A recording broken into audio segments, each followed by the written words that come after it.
فاتحہ.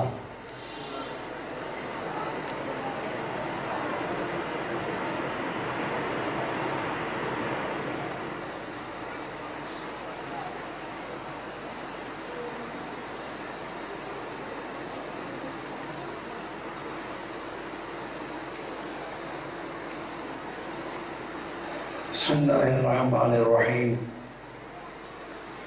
یا کاشف الکرب عن وجہ الحسین اکشف کروی وکرب المؤمنین بحق اخیک الحسین.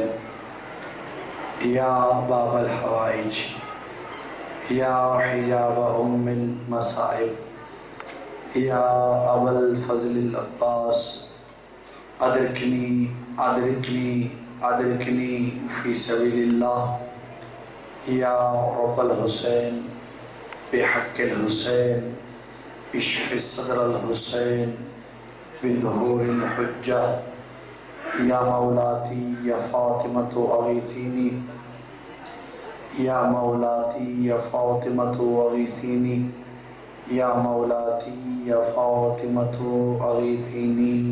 صلوات.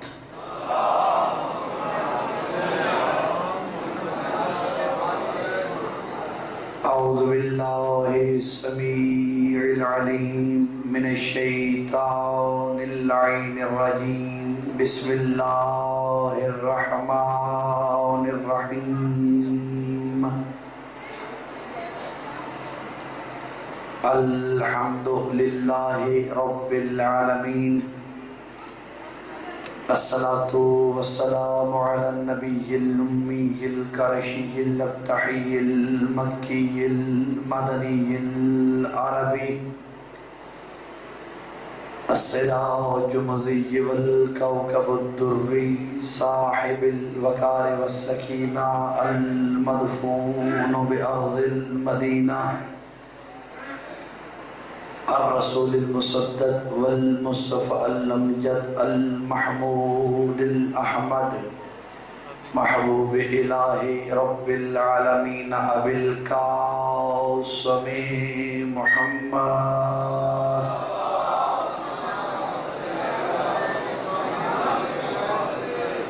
أما بعد فقد قال الله تبارك وتعالى في كلامه المجيد ومتقن في كتابه الحميد وأصدق الصادقين وقوله الحق. بسم الله الرحمن الرحيم. وأنذر عشيرتك الأقربين. فقال رسول الله صلى الله عليه وآله وسلم الحسین منی وانا من الحسین. صلوات.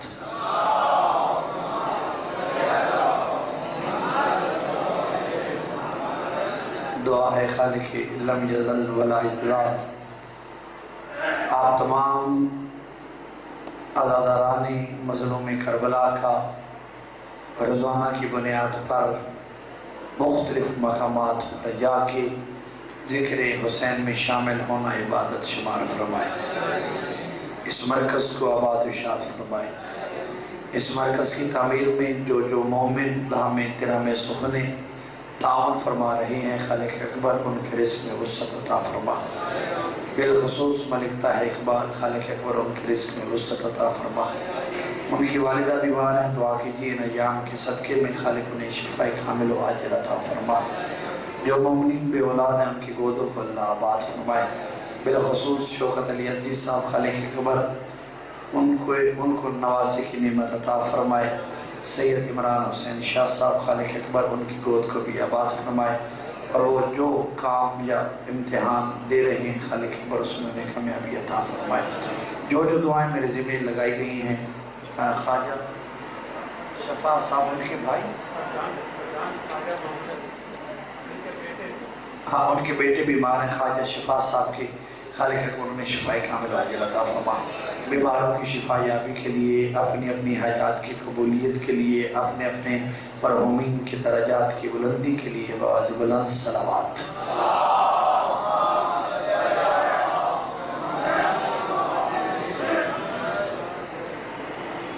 جی جو ہے آپ صاحبان کی گفتگو کا آغاز کیا جائے. جو موضوع آپ کے سامنے بیان کرنے کی سعادت حاصل ہو رہی ہے وہ سلسلہ گفتگو آج اپنے تیسرے مرحلے میں داخل ہو رہا ہے. موضوع گفتگو ہے ہمارا عشیر سے غدیر تک. توجہ ہے سید عزادار حسین نقوی صاحب آج جس کی طرف آپ نے اشارہ کیا میں دوران مجلس اس بات کی وضاحت بھی کر دوں گا، لیکن توجہ آپ نے رکھنی ہے. توجہ ہے آپ کی عشیر سے غدیر تک. آج اس مجلس میں آپ کے حوالے معلومات کروں گا. نعرے کم ہوں گے، معلومات زیادہ ہوں گی، اور وہ معلومات کہ جو ہر بچے کو، ہر جوان کو، ہر بزرگ کو معلوم ہونی چاہیے اور اکثر ہوں گی. جو نہیں ہوگی وہ درمیان میں بیان کر دوں گا. تو جو ہے آپ کی صلوات ہدیہ فرمائیے گا.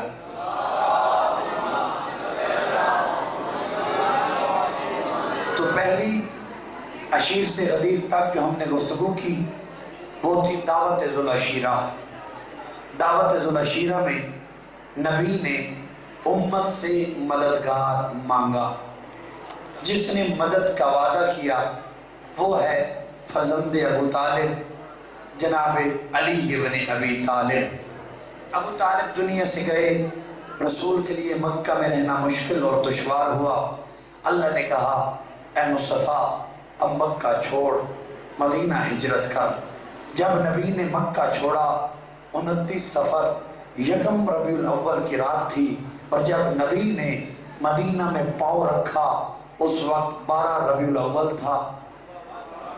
توجہ ہے نا آپ کی. گم سم ہو کے بیٹھنا بھی عبادت ہوتا ہے، لیکن اگر بندہ بول پڑے تو عبادت میں اضافہ ہو جاتا ہے. اگر آپ تھوڑا تھوڑا بولتے آئیں گے تو مزید زیادہ عبادت ہوتی جائے گی. تو جب نبی مکہ سے مدینہ پہنچے تو 12 ربیع الاول کا دن تھا. رسول کی اونٹنی مدینے میں داخل ہوئی. چلتے چلتے نبی کی اونٹنی، توجہ رکھیے گا، رکی نہیں، چلتی جا رہی ہے. یہ ایک آدمی نبی کے پاس آیا اور آ کے کہنے لگا یا رسول اللہ مدینہ آ گیا ہے، میں آپ کی اونٹنی کو روک نہ لوں. نبی نے کہا چپ کر، اسے پتا ہے کہ اس نے کہاں پہ رکنا ہے. توجہ رکھیے گا، یہ جانتی ہے کہ اس نے کہاں پہ رکنا ہے. تو چلتے چلتے نبی کی اونٹنی کس کے دروازے پہ رکی؟ ابو ایوب انصاری کے دروازے پہ، جہاں کے نبی کی سواری رکی. آپ کو پتا ہے کہ جب اونٹ یا اونٹنی بیٹھتی ہے تب بھی اس کی کافی بلندی ہوتی ہے. جب نبی کی سواری ابو ایوب انصاری کے دروازے پہ جا کے رکی، رکنے کے بعد بیٹھی، پھر وہی بندہ، توجہ رکھے گا، دوڑتے ہوئے نبی کے پاس آیا نہیں بلکہ اپنا منہ آگے بڑھا کے اپنے منہ کو نبی کے کان پہ رکھ کے کچھ کہنے کا ارادہ کیا. یا نبی کو غصہ آیا، نبی نے ڈانٹ پلائی اور ڈانٹ کے کہا پیچھے ہٹ جا، خبردار اس کان میں اللہ کے علاوہ کوئی بول نہیں سکتا. جو ہے اس کان کے اندر اللہ کے علاوہ کوئی بول نہیں سکتا. بستی ہوئی یا نہ ہوئی، انسلٹ ہوئی، لوگوں نے سنا، سلامت رہیے، وہ پیچھے ہٹے. توجہ رکھیے گا، وہ پیچھے ہٹے. جب کچھ دیر گزری، کیونکہ علی بھی مل گئے تھے لشکر میں نا، کچھ دیر گزری، علی آئے. علی نے اپنے لب نبی کے کان پہ رکھے. بیدار ہو کے سنیے گا، علی نے اپنے منہ کے لب نبی کے کان پہ رکھے. علی بولتا جا رہا ہے نبی کہتا ہے یا علی یہ بھی ٹھیک ہے، یہ بھی ٹھیک ہے، یہ بھی ٹھیک ہے۔ کچھ دیر کے بعد بات مکمل ہوئی، علی پیچھے ہٹا، وہ آگے بڑھا اور آگے بڑھ کے کہنے لگا یا رسول اللہ، آپ نے تو کہا ہے کہ آپ کے کان میں اللہ کے علاوہ کوئی کلام نہیں کر سکتا، اب یہ علی اپنا منہ آپ کے کان پہ رکھ کے بولتا جا رہا ہے، آپ جواب دیتے جا رہے ہیں۔ اللہ کے نبی نے کہا اللہ تیرا منہ توڑے، تیرے دہن میں انسان کی زبان ہے، علی کے دہن میں رحمان کی زبان۔ علی لسان اللہ ہے نا، علی لسان اللہ ہے۔ اب نبی آئے مدینہ میں، جو آئے وہ مہاجر جنہوں نے استقبال کیا، یہ انصار، توجہ، جنہوں نے استقبال کیا وہ کون ہے؟ آج مجھے لگتا ہے کہ جو میں نے پڑھنا ہے ممکن ہے میں وہاں تک نہ پہنچ پاؤں، جہاں تک پہنچ گیا باقی کل وہاں سے بات شروع ہو جائے گی، توجہ رکھیے گا۔ اب نبی پہنچے کہاں پہ؟ مدینہ میں، مسجد نبوی۔ نبی نے ہر ایک کو ایک دوسرے کا بھائی بنایا۔ اسلام کی ابتدا بتا رہا ہوں آپ کو۔ مسجد نبوی میں نبی انصار بھی موجود، مہاجرین بھی موجود، نبی نے ہر ایک کو ہر ایک کا بھائی بنایا، بلکہ علماء نے لکھا ہے جس کی طبیعت جس سے ملتی تھی، کیا کہنے ہیں آپ کے، جس کی نیت جس سے ملتی تھی، جس کی تینت جس سے ملتی تھی، جس کا مزاج جس سے ملتا تھا، نبی نے اس کا ہاتھ پکڑا، میرے بچوں بیٹھ جاؤ، اس کا ہاتھ پکڑا، اب کوئی بچہ آگے نہ آئے، پیچھے بیٹھ جائے، توجہ رکھے گا۔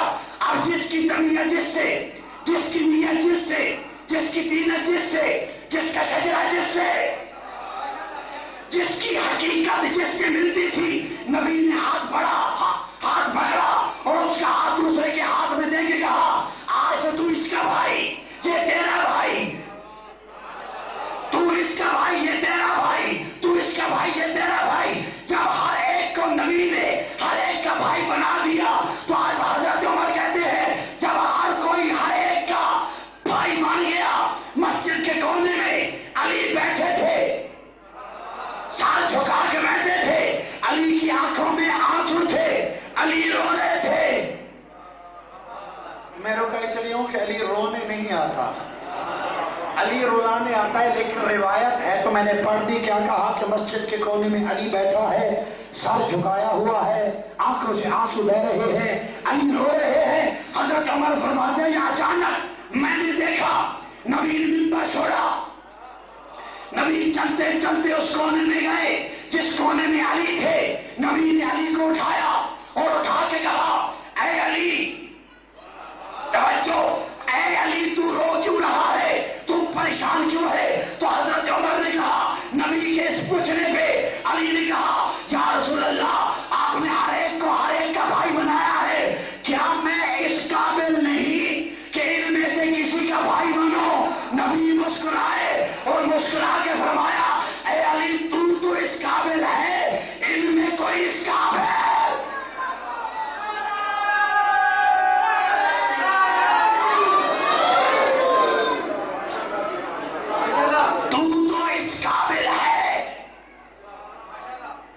کہ بھائی بنے، ان میں کوئی اس قابل نہیں کہ وہ تیرا بھائی ہونے کی اہلیت رکھتا ہو۔ تو اب حضرت عمر کہتے ہیں میں نے یہ سنا اور پریشان ہو گیا، پھر علی کس کا بھائی ہوگا؟ اتنا میں پریشان ہوا اور سوچ میں مبتلا ہوا، جہاں نبی نے علی کو سینے سے لگایا اور لگا کے کہا اے علی پریشان کیوں ہوتا ہے، انت اخی فی دنیا والآخرہ، تو دنیا میں بھی میرا بھائی ہے تو آخرت میں بھی میرا۔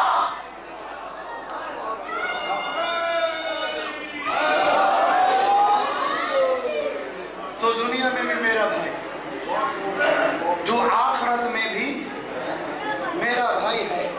توجہ رکھیے گا، علی کیا تو اس بات پہ اما ترضا، اے علی کیا تو اس بات پہ راضی نہیں کہ جو نسبت ہارون کو موسیٰ سے تھی وہی نسبت تجھ کو مجھ محمد سے ہے، لیکن میرے بعد کوئی نبی نہیں۔ اب ہر کوئی ہر ایک کا بھائی بن گیا۔ اب نبی نے کہا جس کے 2 مکان ہیں وہ ایک مکان اپنے دوسرے بھائی کو دے، جس کے 2 جانور ہیں وہ ایک جانور اپنے دوسرے بھائی کو دے، یعنی جس کے پاس جو تھا اس کا نصف تقسیم کیا گیا۔ جو جس کا بھائی ہوا اس نے اس کو اپنا حصہ دیا۔ آپ نے توجہ نہیں کی؟ جس کے پاس جتنا دنیا کا مال تھا اس کا بھائی بننے والا اس کے مال میں حصہ دار تھا۔ اب نبی کا بھائی علی ہے، پوری کائنات نبی کی ہے، جہاں تک نبی ہے اس میں علی حصہ دار، علی حصہ دار۔ جو نبی کا ہے، جو نبی کا ہے علی اس میں حصے دار، کیونکہ علی نبی کا بھائی ہے۔ اچھا واللہ میں ممبر پہ بیٹھا ہوں، جھوٹ نہیں بول رہا، یہ جملہ مجھے ممبر پہ ہی آیا ہے، اس سے پہلے میں بھی متوجہ نہیں ہوا۔ توجہ ہے؟ کل جیسے میں نے خطبہ دیا تو دوران خطبہ مجھے پتہ نہیں چلا کہ میں نے ایک جملہ کہا کہ عزادار لفظ نہیں ہے، عہدہ ہے۔ عزادار ہونا یہ لفظ نہیں ہے، عہدہ ہے، اور وہ خوش نصیب ہوتا ہے جسے امام حسین یہ عہدہ ادا کر دیتا ہے۔ اب ہر ایک کو ہر ایک کا بھائی بنایا، توجہ ہے آپ کی؟ ہر ایک کو نبی نے ہر ایک کا بھائی بنایا۔ علی کو اپنا بھائی بنایا، مسجد کی تعمیر ہو گئی۔ پرانی مسجد آپ نے دیکھی ہے، جو حاجی ہیں تصدیق کریں، جنہوں نے حج نہیں کیا اللہ انہیں حج کی توفیق دے، نبی کا روضہ دکھائے، جنت البقیع کی زیارت کروائے، بیت اللہ کی زیارت نصیب کرے۔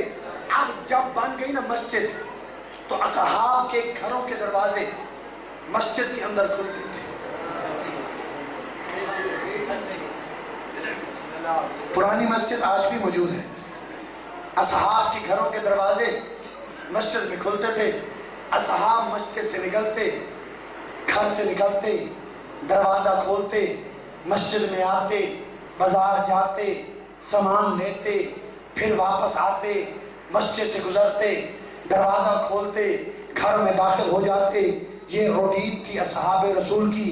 یا اللہ نے قرآن کی آیت نازل کر کے کہا اے میرا محمد ان کے کروا دروازے بند، اللہ جانے کون ان میں پاک ہے۔ توجہ نہیں، ان کے دروازے بند کروا، اللہ جانے کون ان میں پاک ہے کون نہ پاک ہے۔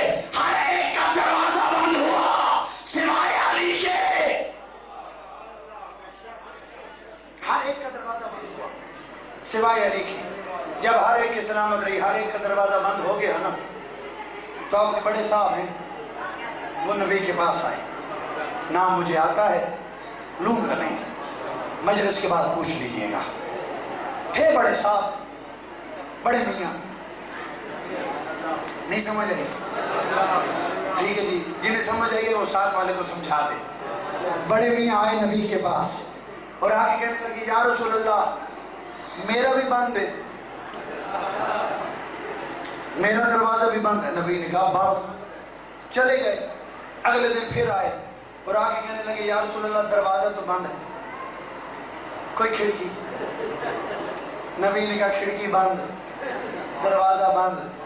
شرمندہ ہوئے لوٹے، اگلے دن پھر پلٹے اور کہا یا رسول اللہ کوئی روشن دان؟ نبی نے کہا جب کہہ دیا دروازہ بند، کھڑکی بند، روشن دان بند۔ بڑے میاں پھر پریشان ہوئے، شرمندہ ہوئے لوٹے، اگلے دن پھر آ کے کہنے لگے یا رسول اللہ دروازہ بھی بند ہے، کھڑکی بھی بند ہے، روشن دان کی بھی اجازت نہیں ہے، کوئی سوراخ؟ نبی نے کہا کیوں؟ وہ فرمانے لگے یا رسول اللہ تاکہ پتہ چلے کون آ رہا ہے کون جا رہا ہے۔ چہرہ نبوت پہ جلال آیا۔ نبی نے کہا خاموش، یہ اللہ کا عبادت خانہ ہے، تیرے جھانکنے تاکنے کی جگہ نہیں۔ جملہ سنیے گا، یہ اللہ کی عبادت گاہ ہے، تیرے جھانکنے تاکنے کی جگہ نہیں ہے۔ یہ جملہ کہا تو بڑے میاں نے کہا یا رسول اللہ یہ کیا انصاف ہوا کہ ہمارا دروازہ بند، ہماری کھڑکی بند، ہمارا روشن دان بند، ہمارے سوراخ بھی بند، اور علی کا پورا دروازہ وہ کھلا ہوا ہے۔ نبی نے کہا اللہ تیرا منہ توڑے، نہ میں نے تیرا دروازہ بند کروایا ہے، نہ میں نے علی کا کھلوایا ہے، تیرا دروازہ اللہ نے بند کروایا ہے، علی کا دروازہ اللہ نے کھلوایا۔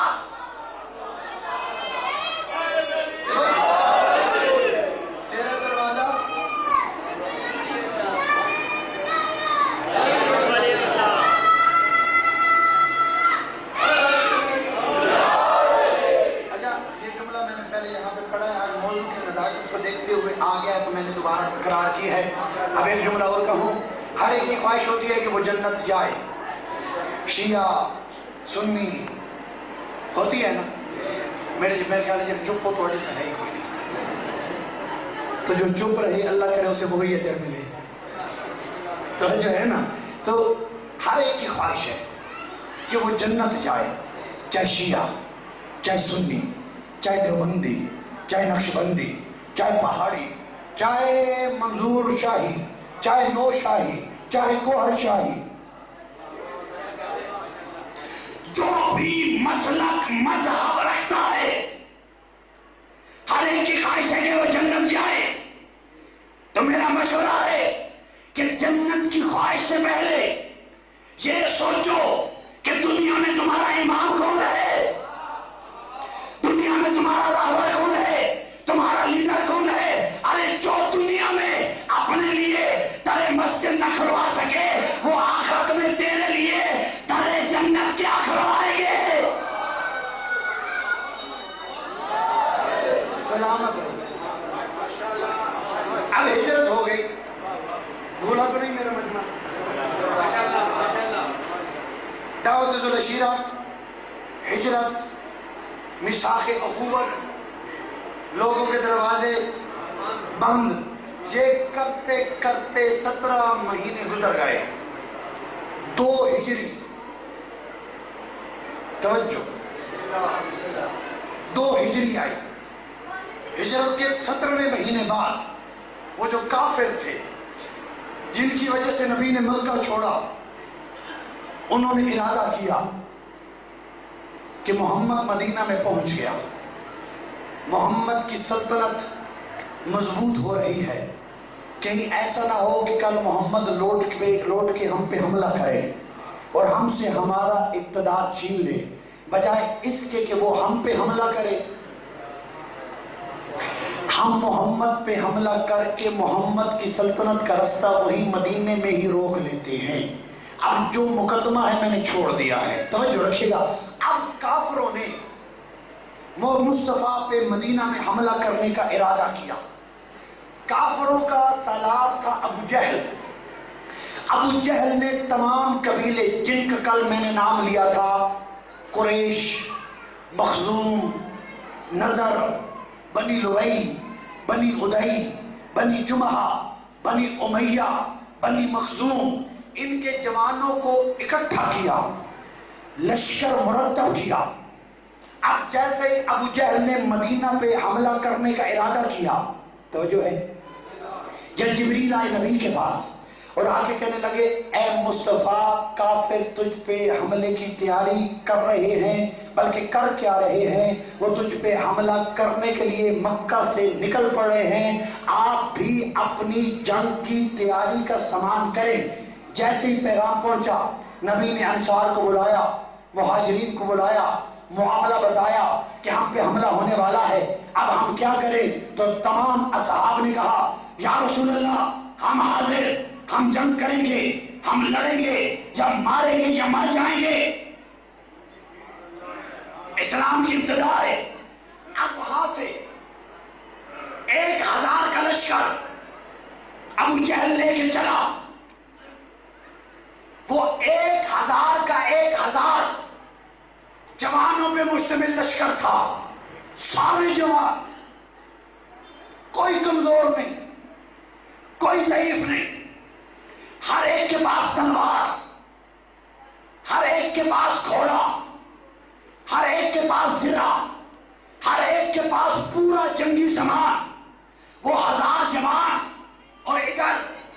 313، اور یہ جو 313 ہے یہ سارے جوان بھی نہیں، کوئی بوڑھا ہے، کوئی ضعیف ہے، کوئی کمزور ہے، کوئی بیمار ہے، کوئی جوان ہے، کوئی بچہ ہے۔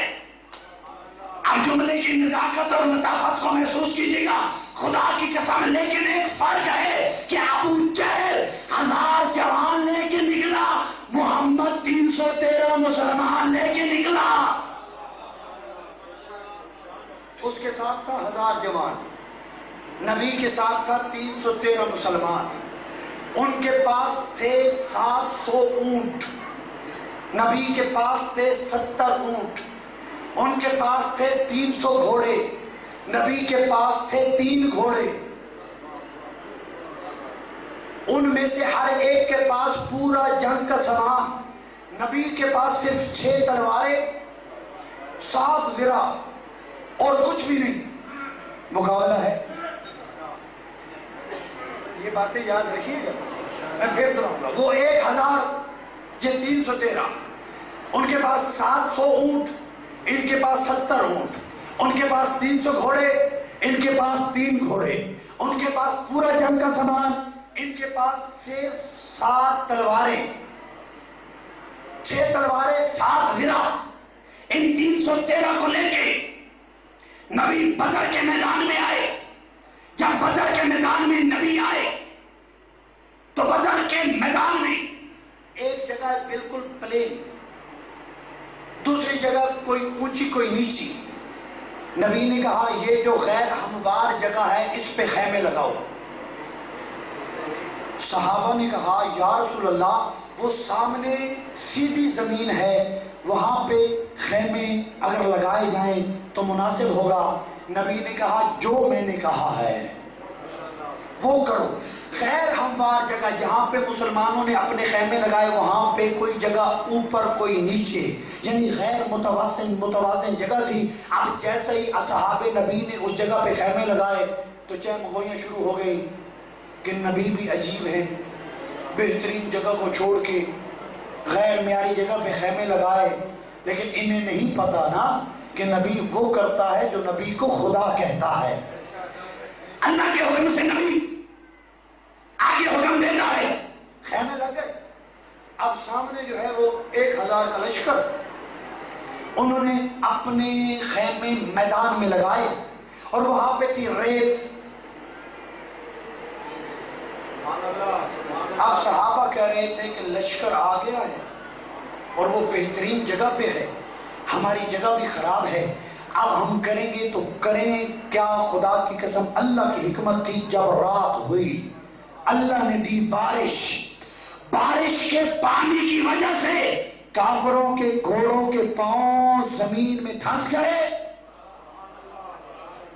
اس کا مطلب ہے کہ بارش کے پانی کی وجہ سے اللہ نے کافروں سے گھوڑوں کی طاقت کو چھین لیا، کیونکہ گھوڑے دوڑ ہی نہیں سکتے، گھوڑے چل ہی نہیں سکتے، کیونکہ وہ زمین ایسی ہے کہ گھوڑا پاؤں اٹھاتا ہے تو زمین میں دھنس جاتا ہے۔ پھر صحابہ نے کہا نبی نے سچ کہا تھا، نبی کی حکمت صحیح ہے۔ اب توجہ رکھے گا، اب کافروں سے اللہ نے بارش دے کے اونٹوں کی طاقت کو بھی چھین لیا، گھوڑوں کی طاقت کو بھی چھین لیا۔ اب جو بڑھ بڑھ کے حملہ کرنا چاہتے تھے وہ آدھی تھے گھوڑے پہ بیٹھ کے حملہ کرنے والے، اب وہ گھوڑا دوڑا نہیں سکتے۔ توجہ رکھیے گا، اب یہ جو لشکر تھا نا کافروں کا، یہ صرف قریش مکہ نہیں تھے، انہوں نے کرائے کے قاتل بھی بلائے ہوئے تھے، اور ان کرائے کے قاتلوں میں سے ایک پہلوان تھا جس کا نام تھا نوفل۔ جب نبی نے سنا کہ لشکر میں نوفل بھی آیا ہے تو مسلمانوں کے تو پسینے چھوٹ گئے کہ اس سے لڑے گا کون، اس کا مقابلہ کون کرے گا۔ آپ یہ محسوس کیجئے کہ وہ کتنا بڑا پہلوان ہے کہ جس کے لیے نبی نے دعا کی کہ اے اللہ میرے لشکر کو اس سے محفوظ رکھنا۔ اتنا بڑا پہلوان کہ جس کے لیے نبی نے کہا اے اللہ اس سے میرے لشکر کو بچا کے رکھنا، تو جانتا ہے میرے یہی 313 ہے، اگر یہ بھاگ گئے، اگر یہ مارے گئے تو پھر تیرا نام لینے والا کوئی نہیں ہوگا، تو توحید کی آواز آئی، اے محمد پریشان مت ہو، میں اللہ تیرے ساتھ ہوں۔ خدا کی قسم درمیان سے بڑے لمبے چوڑے جملے ہیں جو میں نے چھوڑے ہیں اور چھوڑ کے اپنے مقصد کی طرف آ رہا ہوں۔ جب اگلا دن طلوع ہوا، 17 رمضان تھا، جس دن بدر ہوئی، 2 ہجری 17 رمضان، جب بدر کی جنگ لڑی گئی، کافر سامنے، مسلمان بھی ان کے سامنے، کافروں سے 3 کافر آئے، ایک کا نام عتبہ، ایک کا نام شیبہ، ایک کا نام ولید، تینوں کافر۔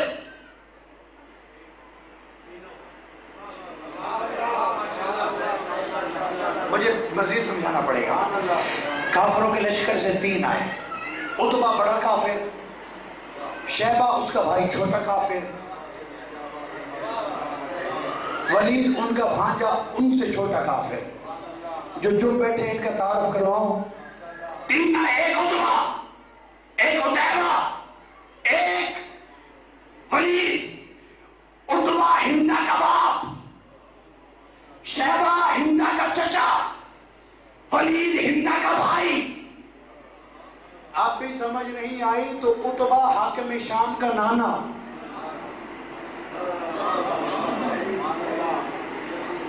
شیبہ بھی نانا، ولید ماموں۔ یہ 3 آئے۔ انصار نے کہا یا رسول اللہ آپ ہمارے مہمان ہیں تو ان کے مقابلے پہ ہم جائیں گے۔ نبی نے کہا شوق پورا کیجیے۔ آپ نبی کے لشکر سے بھی 3 انصار گئے ان کے مقابلے پہ، تو عتبہ نے انہیں مخاطب کر کے کہا تعارف کرواؤ، تم ہو کون؟ انہوں نے اپنا تعارف کروایا۔ جب وہی میدان جنگ میں کھڑے ہو کے عتبہ نے کہا اے محمد، کیا آپ جنگ کے اصول بھول گئے ہیں؟ جنگ کا اصول ہے کہ خاندانی کے مقابلے پہ خاندانی آیا کرتا ہے۔ ہم خاندانی ہیں جبکہ نہیں تھے، چلے مان لیتے ہیں ہم سردار ہیں، تو سردار کے مقابلے پہ سردار آئے، وہ تینوں لوٹے۔ توجہ، جب وہ تینوں آئے تو کہا یا رسول اللہ وہ تو لڑتے ہی نہیں۔ نبی نے کہا وہ کیا کہتے ہیں؟ انہوں نے کہا یا رسول اللہ وہ کہتے ہیں کہ سردار کے مقابلے پہ سردار آئے۔ تو نبی نے کہا ٹھیک ہے پھر بیٹھ جاؤ، ہم بھی سرداروں کے مقابلے پہ سردار ہی بھیجیں گے۔ اب نبی نے کہا اے حمزہ، اے عبیدہ، اے علی، تینوں نے کہا لبیک یا نبی۔ اب جناب حمزہ نبی کا چچا، عبیدہ نبی کا کزن، علی بھی نبی کا کزن، اب یہ تینوں گئے ان 3 کے مقابلے پہ۔ عتبہ نے کہا تعارف کروا، تو جناب حمزہ نے کہا انا حمزہ ابن عبد المطلب،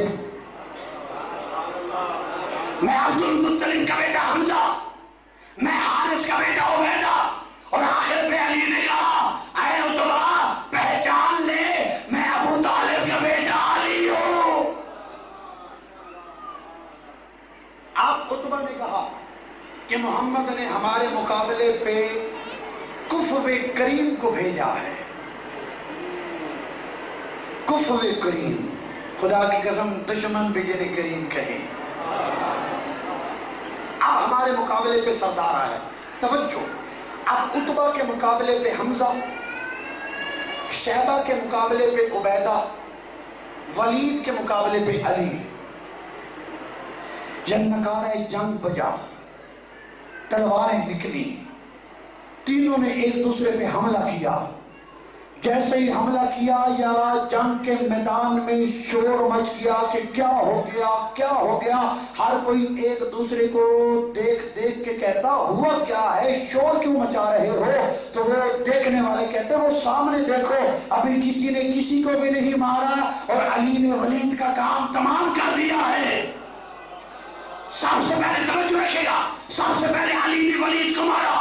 جب ولید کو مارا تو علی نے دیکھا کہ سامنے شیبہ کے مقابلے پہ عبیدہ ہے، دونوں کے درمیان تلوار چل رہی ہے۔ یا عبیدہ پہ شیبہ نے وار کیا، شیبہ کی تلوار جناب عبیدہ کے پاؤں میں لگی، جناب عبیدہ کا پاؤں زخمی ہوا۔ جیسے جناب عبیدہ کا پاؤں زخمی ہوا، زخمی عبیدہ کو علی نے اپنے ایک ہاتھ سے سہارا دیا، بس علی گزرا، علی نہیں گزرا، شہبہ گزر گیا۔ اس کا مطلب ہے کہ ولید کو بھی علی نے مارا، شہبہ کو بھی علی نے مارا۔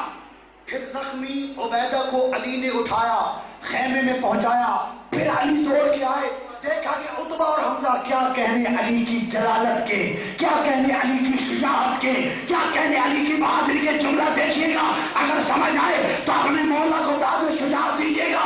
اب علی عبیدہ کو چھوڑ کے خیمے سے دوڑ کے آئے، دیکھا کہ عتبہ اور حمزہ مقابلہ کر رہے ہیں، یا علی دوڑے۔ علی نے جناب حمزہ کو اپنے سینے پہ لیا اور سینے پہ لینے کے بعد کہا، چچا ذرا سار جھکائیے۔ حمزہ نے سار جھکایا، علی نے وار کیا، عتبہ دو ٹکڑوں میں تقسیم ہو گیا۔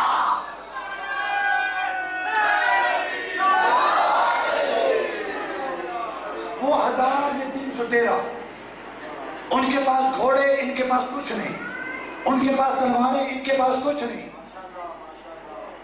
توجہ ہے؟ علی نے مارا ولید کو، شیبہ کو، عتبہ کو۔ عتبہ ہندہ کا باپ، شیبہ ہندہ کا چچا، ولید ہندہ کا بھائی، اور ایک چوتھا بھی ہے جسے علی نے مارا، اس کا نام ہے حنظلہ، ہندہ کا بیٹا۔ کوئی سمجھ آئی کربلا کی؟ توجہ ہے نا؟ چلتے آئیے، 2 جملے میں نے اور پڑھ لیا۔ یعنی حاکم شام کے نانا کو بھی علی نے مارا، حاکم شام کے ماموں کو بھی علی نے مارا، حاکم شام کے بھائی کو بھی علی نے مارا۔ توجہ، اب گھمسان کی جنگ ہو رہی ہے، اب حملہ ہو گیا، اس 1000 نے ان 313 پہ حملہ کر دیا۔ اب اکیلا علی ہے، علی کے ساتھ حمزہ ہے، عبیدہ زخمی ہو گئے، نبی بھی خیمے میں، عبیدہ بھی خیمے میں، میدان میں حمزہ اور علی دونوں کی تلواریں چل رہی ہیں۔ یا اچانک نبی خیمے سے نکلے، ایک ٹیلی پہ آئے اور ایک ٹیلے پہ کھڑے ہو کے کبھی دائیں دیکھتے ہیں، کبھی بائیں، لطف لیجیے گا اس جولے کا، کبھی دائیں دیکھتے ہیں، کبھی بائیں دیکھتے ہیں۔ میدان جنگ سے نبی نے دیکھا علی کو، علی نے دیکھا نبی کو، علی نے نبی کو دیکھ کے کہا، یا رسول اللہ آپ دائیں بائیں کیوں دیکھ رہے ہیں؟ نبی نے کہا، اے علی میں دیکھ رہا ہوں کہ وہ نوفل کہاں گیا۔ تو علی نے کہا، یا رسول اللہ جب آپ نے دعا کی تھی، آپ کی دعا کے بعد علی نے اسے فنار کر دیا۔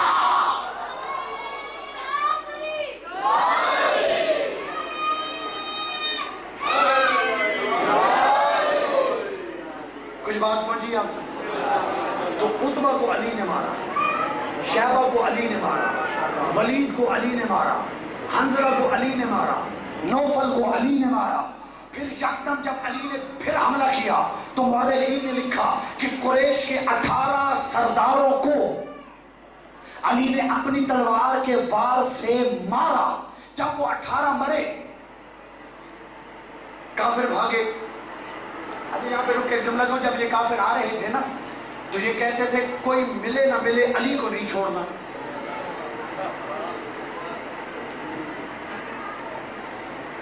کوئی ملے نہ ملے علی کو نہیں چھوڑنا۔ ایک دوسرے کو روک روک کے کہتے تھے علی کا پیچھا کرنا ہے، علی کا پیچھا کرنا ہے۔ جب میدان جنگ میں علی نے حنظلہ کو مارا، ولید کو مارا، عتبہ کو مارا، عتیبہ کو مارا، شیبہ کو مارا، نوفل کو مارا، 18 سرداروں کے ساتھ علی نے قلم کیے۔ اب وہ ایک دوسرے کو یہ نہیں کہتے تھے کہ ادھر علی ہے ادھر جاؤ، ادھر علی ہے ادھر جاؤ۔ 18 سرداروں کے ساتھ قلم ہوتے دیکھ کے اب وہ کہنے لگے ادھر علی ہے ادھر نہ جاؤ، ادھر علی ہے ادھر نہ جاؤ، آگے علی ہے ادھر نہ جاؤ۔ علی ہوتا ہی وہ ہے کہ جو اپنے دشمن کو پھر جینے کے قابل چھوڑتا ہی نہیں ہے۔ اب توجہ رکھیے، علی نے مارا، بھاگے اپنا سامان چھوڑ کے۔ تو ان میں سے ایک سردار تھا ابو جہل۔ ابو جہل کو علی نے نہیں مارا، اس کی وجہ کیا ہے؟ یعنی بڑے بڑے سرداروں کو علی نے مارا، ابو جہل کو اللہ نے علی کی تلوار سے نہیں مروایا، کیونکہ یہ تھا نبی کا سب سے بڑا دشمن۔ تو اللہ چاہتا ہے جو نبی کا سب سے بڑا دشمن ہو میں اسے دنیا کے سب سے چھوٹے انسان سے مرواؤں. نہیں پہنچے آپ. جناب عبداللہ ابن مسعود جنہیں حافظ قرآن بھی کہا جاتا ہے، عبداللہ ابن مسعود کی 4 خصوصیات تھی. ایک تو یہ تھے رنگ کے کالے، بالکل جناب بلال حبشی سے بھی زیادہ کالے. بات سمجھ آ؟ ایک تو تھے یہ رنگ کے کالے. دوسرا انہوں نے 70 سورے نبی سے سن کے یاد کیے اور باقی سورے علی سے سن کے یاد کیے. دوسری خصوصیت. تیسری خصوصیت یہ تھی کہ یہ اگر مجمع میں کھڑے ہوتے تو ایسے لگتا کہ بیٹھے ہوئے ہیں. اتنا چھوٹا قد. چوتھی خصوصیت یہ کہ ان کے پاؤں کی پنڈلیاں پتلی تھی. ایک دن نبی نے کہا اے عبداللہ وہ سامنے مشکیزہ لٹکا ہوا ہے، میں نے وضو کرنا ہے، جا کے اتار کے لا تاکہ میں وضو کروں. جناب عبداللہ ابن مسعود گئے. آپ جب لگا رہے ہیں، اچھل رہے ہیں، مشرق اتار نہیں سک رہے، مشکیزہ اتر نہیں پا رہا. یا ایک حضرت آئے،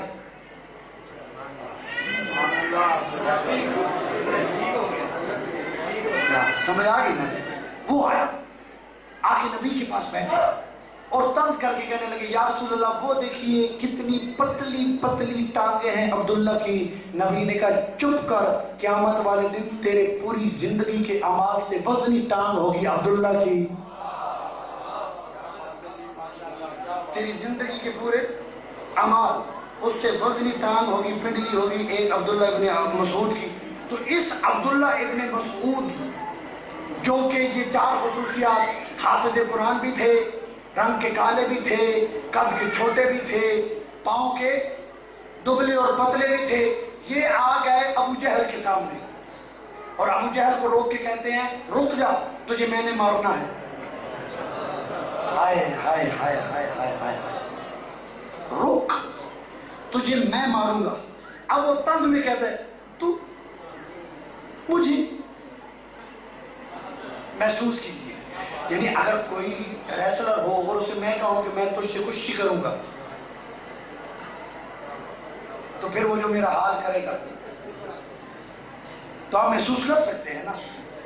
تو وہ طنز میں آ کے کہنے لگا تو مجھے مارے گا. اب وہ طنز میں آ کے کہتا ہے اچھا اگر تو مجھے مارے گا تو میری 3 شرطیں ہیں. میری پہلی شرط یہ ہے کہ جب تو میری گردن کاٹے میرے ساتھ سے خود نہ اتارنا کیونکہ قیمتی ہے، جو دیکھے گا انہیں پتہ چلے گا کہ مالدار ہے. دوسری شرط کہ جب میری گردن کاٹنا تو باقی سروں کے درمیان میں رکھنا تاکہ پتہ چلے کہ سردار کا سر ہے. اور تیسری شرط کہ میری گردن یہاں سے نہ کاٹنا، یہاں سے کاٹنا تاکہ پتہ چلے کہ اونچے خاندان والا ہے. میرا ساتھ نہیں دے رہا، توجہ ہے، تاکہ پتہ چلے کہ یہ اونچے خاندان والا. دیکھا ہے عرب کا غرور، دیکھا ہے عرب کا مزاج. اب جب اس نے کہا نا میرے سر کا خون نہ اتارنا، میرا سر باقی سروں کے درمیان رکھنا اور میری گردن کو یہاں سے نہیں یہاں سے کاٹنا. اب عبداللہ ابن مسعود نے کہا اے ابو جہل میں تیری 3 باتیں نہیں مانوں گا. توجہ، میں تیری 3 باتیں نہیں مانوں گا. سب سے پہلے تیری گردن کاٹ کے تیرا خود اتاروں گا. تیری گردن کو میں کونے میں رکھوں گا اور تیری گردن یہاں سے نہیں یہاں سے کاٹوں گا کیونکہ جو محمد و علی کا دشمن ہو وہ سردار نہیں ہوتا. وہ سردار نہیں ہوتا جو محمد و علی کا دشمن ہو. کہ جناب عبداللہ نے سر کاٹا اور یہاں سے کاٹا، خود اتارا اور کونے میں رکھا. کسی کو پتہ ہی نہیں ہے کہ یہ ابو جہل کا سر ہے. جو بھی محمد کا بڑا دشمن ہو اللہ اسے ایسے ہی ذلیل کرتا ہے جیسے اللہ نے ابو جہل کو بدر میں ذلیل کیا. تو آپ مجھے بتائیے کل انشاءاللہ اور پڑھوں گا. آج کی بات ذہن میں رکھیے گا کیونکہ کل کی گفتگو جو ہے وہ آج کی بات کا تسلسل ہے. تو اب عتبہ کو کس نے مارا؟ علی نے. شیبہ کو کس نے مارا؟ علی نے. حنظلہ کو کس نے مارا؟ ولید کو کس نے مارا؟ یعنی پورے خاندان امیہ کو تو علی نے مار دیا بدر میں. اور یہی بدر تھی جس کا بدلہ لیا گیا.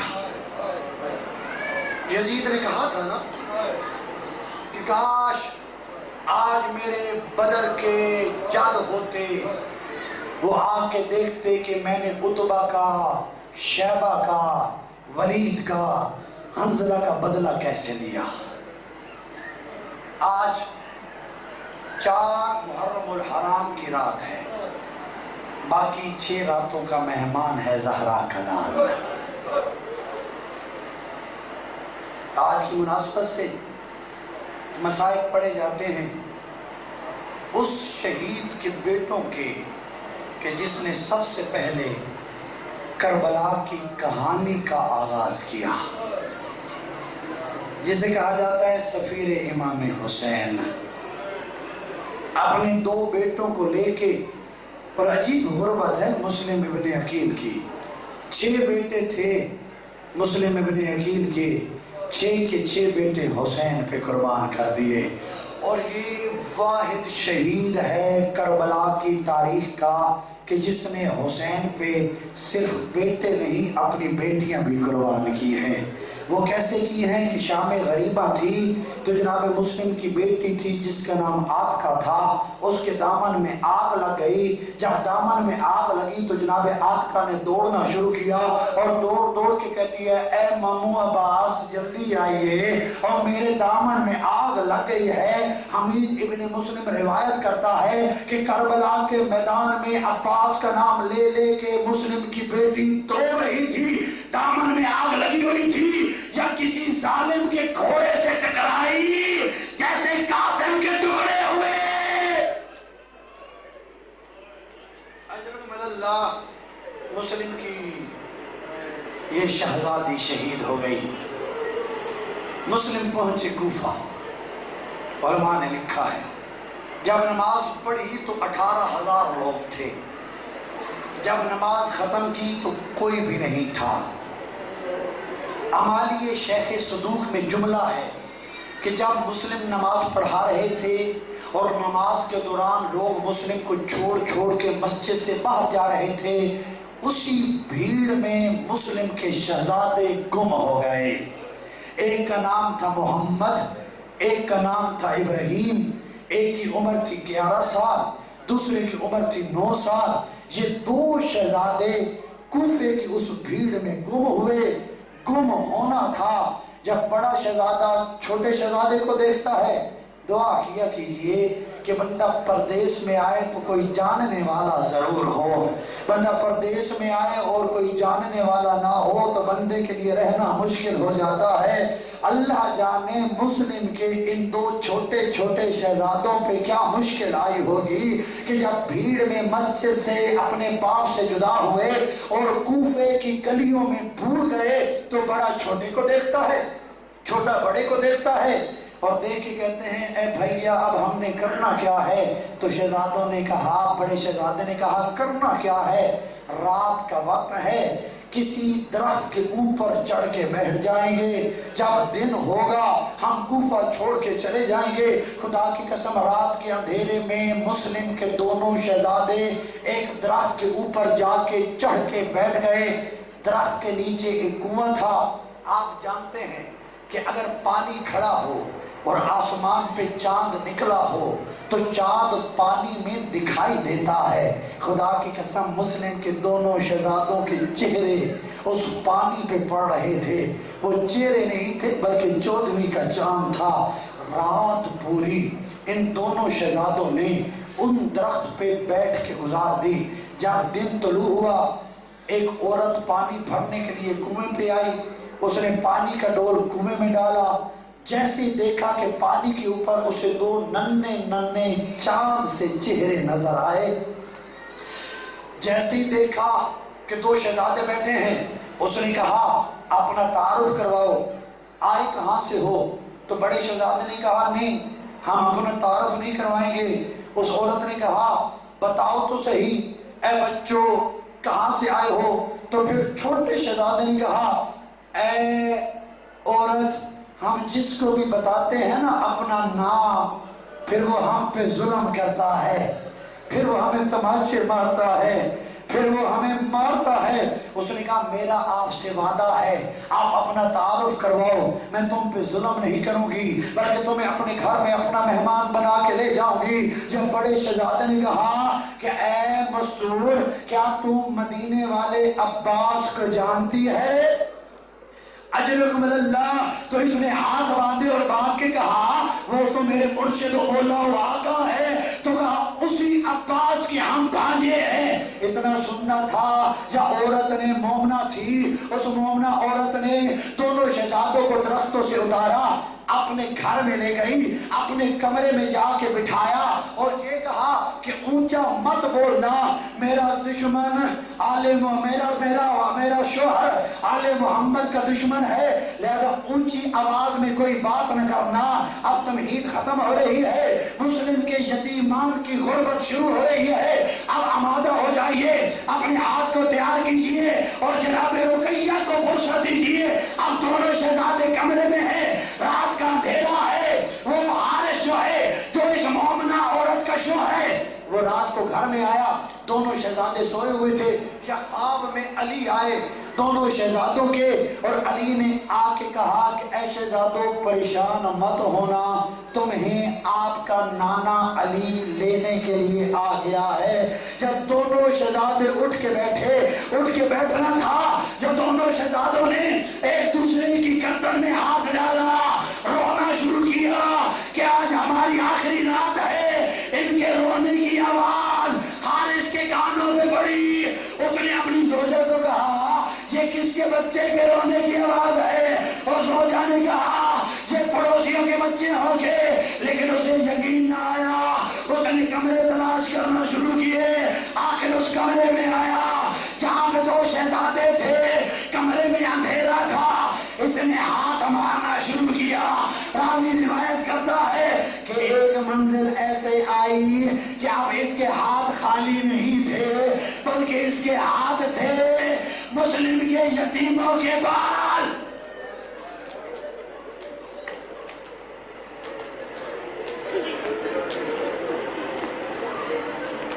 رو لیجیے، رونے کی راتیں ہیں، اب منظر میں پیش کروں گا، تمہید ختم ہو گئی، ہاتھ مار رہا ہے، دونوں شہزادوں کے ہاتھ کے بعد اس کے ہاتھ میں آئے، ہاتھ میں آنا تھا، اس نے پوچھا تم کون ہو؟ بڑے شہزادے نے کہا ہم مدینے والے سید ہیں۔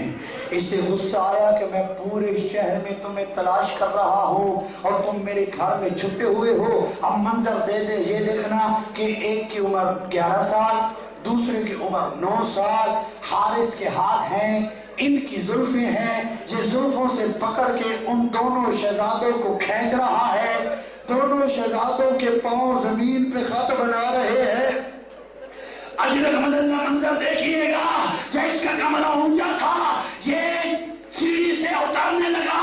راوی روایت کرتا ہے جب یہ سیڑھی سے اتر رہا تھا، اس نے شہزادوں کو سیڑھی سے اتارا نہیں بلکہ کھڑے ہو کے وہیں سے پھینک دیا۔ دونوں شہزادے گرے، بڑا زخمی ہوا، مدینہ کی طرف منہ کیا اور منہ کر کے کہا اور ماما ابا۔ اجرکم اللہ، حارث نے اپنے غلام کو بلایا، اپنے بیٹے کو بلایا اور کہا کہ ان کے ہاتھ باندھو۔ غلام نے بھی انکار کیا، اس کے بیٹے نے بھی انکار کیا۔ اب اس سے غصہ آیا، اس نے تلوار کا وار کر کے غلام کو بھی زخمی کیا، اپنے بیٹے کو بھی زخمی کیا۔ توجہ رکھیے گا، جب اس کی زوجہ دوڑتی آئی اور آ کے کہنے لگی کیوں جہنم خرید رہا ہے؟ یہ مدینے والے شہزادے ہیں، انہیں قتل مت کر، اگر تو پیسے لینا چاہتا ہے نا انہیں مدینے پہنچا دے، مدینے والے تجھے بہت کچھ دے دیں گے۔ اس نے کہا نہیں، میں نے مدینے نہیں پہنچاؤں گا، بلکہ ابن زیاد نے اعلان کیا ہے کہ جو بھی مسلم کے بیٹوں کے ساتھ میرے پاس لائے گا میں اسے 2000 اشرفیاں دینار درہم دوں گا۔ 2000 اشرفیوں کے لالچ میں اس نے شہزادوں کے ہاتھ باندھے، دریا پہ لے گیا۔ اب منظر دیکھیے گا، دریا پہ لے جا کے اس نے کہا اتارو قمیص، اجرکم اللہ، اپنے کرتے اتارو۔ بڑے نے تو جلدی جلدی کرتا اتار لیا، چھوٹا اتارتا ہے کرتا اترتا نہیں ہے۔ یہ ظالم آگے بڑھا، اس نے رخساروں پہ ظلم کیا۔ چھوٹے نے ہاتھ باندھ کے کہا میں نے پہلے کبھی پہنا تھا اور ظالم ہمیشہ مجھے ماں پہنایا کرتی تھی، میری ماں ہی میرا کرتا اتارا کرتی تھی۔ جب چھوٹے شہزادے پہ ظلم ہوتا دیکھا نا بڑے شہزادے نے توڑا، بڑے شہزادے نے کرتا اتارا، اب دونوں کے کرتے اترے۔ اجرکم اللہ، اس ظالم نے کہا سر جھکاؤ۔ اب محمد نے بھی سر جھکایا، ابراہیم نے بھی سر جھکایا۔ بڑے نے کہا سب سے پہلے مجھے قتل کر، کیونکہ میری ماں نے کہا تھا کہ بڑا بھائی باپ کی جگہ ہوتا ہے، اس لیے پہلے مجھے مار۔ چھوٹے نے کہا نہیں، پہلے مجھے مار کیونکہ چھوٹا جو ہے وہ بیٹے کی جگہ ہوتا ہے۔ دونوں بھائی ایک دوسرے پہ قربانی کے لیے تیار ہیں۔ اب یہاں پہ دونوں کے سر جھکے ہوئے ہیں، منظر دیکھیے گا۔ یا وادی عتیق کے مقام پر جو کہ کربلا اور مکہ کے درمیان ہے، علی نے اپنا لشکر روکا۔ جب مسلم کی بیٹی جناب عاتقہ جو کربلا میں شہید ہوئی، وہ جناب حسین کے پاس آ کے کہتے ہیں اے ماموں، کل عید ہے، ہر بہن اپنے بھائی کو ملے گی، میں چاہتی ہوں کہ میں اپنے دونوں بھائیوں کو دیکھ لوں۔ حسین نے کہا عاتقہ لوٹ جا، تو دیکھ نہیں پائے گی۔ جناب عاتقہ نے کہا اے آقا حسین، میں اپنے بھائیوں کو دیکھنا چاہتی ہوں۔ جب حسین نے اپنی انگلیوں کو دراز کیا، کہا اے عاتقہ انگلیوں کے درمیان دے۔ جناب عاتقہ نے انگلیوں کے درمیان دیکھا۔ حسین نے کہا عاتقہ کیا نظر آیا؟ کہا دو شہزادے ہیں، دونوں کے کم کرتے اڑتے ہو، دونوں کے کرتے اترے ہوئے ہیں، دونوں کی گردنیں جھکی ہوئی ہیں، اور ایک ظالم ہے جس کے ہاتھ میں تلوار ہے۔ حسین نے کہا اے عاتقہ یہ کوئی اور نہیں، یہ تیرا بھائی محمد۔ اجرکم اللہ، چلتے آئیے، دو منزلیں اور ہیں، ایک تیرا بھائی محمد ہے، ایک تیرا بھائی ابراہیم ہے۔ جناب عاتقہ نے کہا اے آقا حسین، اپنے ہاتھ کو یہیں پہ رکھنا، میں ابھی توڑ کے جاتی ہوں، اپنی ماں کو بلا کے لاتی ہوں اور ماں کو بتاتی ہوں کہ اماں جلدی آ۔ میرے دونوں بھائی اور دریا کے کنارے اپنی ماں کو بلانے گئی۔ اب جب جناب رقیہ آئی، منظر عجیب تھا، بڑے کی گردن کٹ چکی تھی، چھوٹا منتیں کر رہا تھا۔ جب جناب رقیہ نے کہا اے آقا حسین، عباس کو اجازت دے، وہ میرے بیٹوں کو بچا۔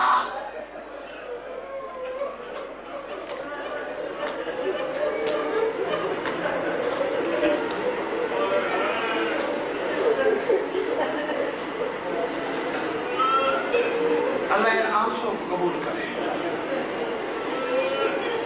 اللہ اس گریہ کو قبول کرے۔ انہی روتی ہوئی آنکھوں کے ساتھ جھولی پھیلا کے بیٹھے جو بے اولاد ہیں، اللہ یتیمان مسلم کے صدقے ان کی گود کو آباد فرمائے، جو بیمار ہیں انہیں شفا عطا فرمائے، جو تنگ دست ہیں ان کی تنگ دستی کا خاتمہ فرمائے۔ انہی روتی ہوئی آنکھوں سے ایک دعائیہ جملہ سنیے۔ اس ظالم نے سر تن سے جدا کیے، ایک کپڑے میں ڈالے، دونوں شہزادوں کے سروں کو کپڑے میں ڈال کے ابن زیاد کے دربار میں لایا۔ ابن زیاد نے کہا کیا لایا ہے؟ کہا مسلم کے بیٹوں کے سر۔ کہا ذرا کپڑا تو ہٹا، اب جب کپڑا ہٹا تو ابن زیاد نے کہا کہ ان کے منہ اتنے سرخ کیوں ہیں؟ اجرکم اللہ. تو ظالم نے کہا سرخ اس لیے ہیں کہ میں ان کے چہرے پہ تماچے مارتا رہا. خدا کی قسم چہرے پہ تماچوں کے نشان بھی تھے، چہرے پہ خون کے نشان بھی تھے. ابن سعد نے کہا پانی لاؤ چہرہ صاف کرو. جب چہروں پہ پانی انڈیلا گیا نا تو سروں کے بال بہنا شروع ہوئے. ابن زیاد نے کہا یہ سر کے بال بہہ کیوں رہے ہیں؟ تو ظالم نے کہا کیونکہ میں نے مضبوطی سے ان کے بالوں کو اپنے ہاتھوں میں پکڑا ہوا تھا، اس لیے ان کے سروں کے بال پانی کے ساتھ بہہ رہے ہیں. اب توجہ رکھیے گا، 12 محرم آئی، علی کی بیٹی قیدی بن کے کوفہ کے بازار و دربار میں آئی. جب منزل عمارہ کے قریب سے یہ قیدی قافلہ گزرنے لگا، لوگ پتھر مار رہے ہیں، بیوی کے سر پہ چادر نہیں ہے. یہ اتنی بھیڑ میں ایک آواز بلند ہوئی، السلام علیکہ یا ابا عبداللہ، اے میرے آقا حسین اور میرا آپ پہ سلام ہو. جناب زینب نے دیکھا اور دیکھ کے سجاد سے پوچھا، اے سجاد اس مجمع میں کون ہے جو حسین کو سلام کر رہا ہے؟ سید سجاد نے کہا، اے بھبی اماں وہ سامنے عقیل کا سارا ہے جو لٹکا ہوا ہے، جو حسین کے سر کو سلام کر رہا ہے. اب جناب زینب گزر گئی. جب جناب رقیہ گزری نا تو رک کے جناب رقیہ نے کہا، اے عقیل تیرے ساتھ کیا ہوا؟ میں جانتی ہوں میرے ساتھ کیا ہوا، تو دیکھ رہا ہے، لیکن تو مجھے یہ بتا میرا محمد کہاں گیا اور میرے بچے اور ان کے ساتھ کیا ہوا؟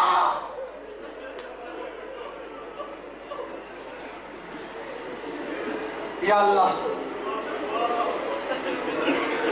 ان آنسوں کو قبول فرما. جو حاجات لے کے بارگاہ حسین میں آتے ہیں مومن، ان کی حاجات کو پورا فرما.